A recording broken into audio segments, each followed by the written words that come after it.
Baie keer gaan ek en jy deur situasies in ons lewe wat nie lekker is nie, wat nie ons skuld is nie, wat ons nie voor gevra het nie.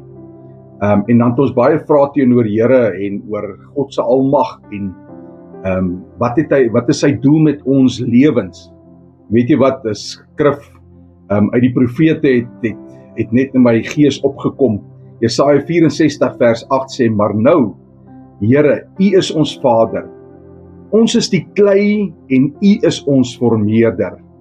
En ons is almal die werk van U hand. Weet jy, onmiddellik het my gedagte gegaan na die pottebakker en die klei toe. Weet jy wat, in 'n ander plek in die Bybel sê dit dat die klei het nie mag oor die pottebakker nie. Die pottebakker het die almag oor die klei. En weet jy wat, om klei reg te kry, en ek is nie 'n kenner op die gebied nie, maar wat ek weet is dat klei gebrei moet word. Dit moet verwerk word sodat dit op 'n regte stadium kan kom, sodat daar hierdie instrument, sodat hierdie ornament gebou kan word en gevorm kan word en gemaak kan word. En daai brei en vorm gedeelte is nie altyd lekker nie. Daar gaan drukke en stote wees van hierdie ou lewe, maar dit is om my en jou voor te berei sodat ons hierdie instrument in God se hand kan wees. Sodat ek en jy hierdie ornament in God se hand kan wees waarmee hy kan spog. En op die einde van die dag kan die klei nie sê, maar dit is ek gewees nie. Dit is alles God se eer en hy kry die eer. In Romeine 9 vers 20 sê, sal die maaksel vir die maker sê, waarom het jy my so gemaak? Of het die pottebakker nie mag oor die klei nie?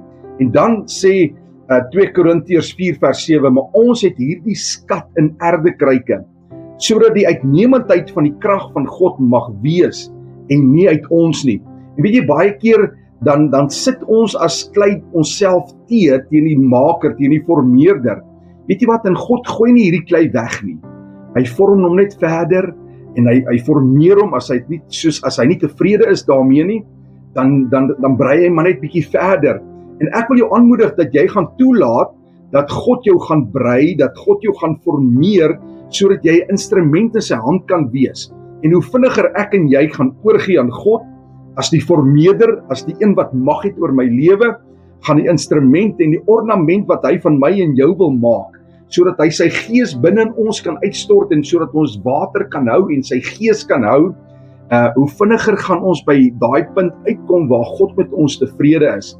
Hou op om jouself 'n weerstand te bied teen die formeerder, teen die persoon en teen die mag van God wat vir my en vir jou wil vorm. En laat toe dat God jou brei. Laat God jou formeer. Laat God jou voorberei vir dit wat hy wil hê in jou lewe.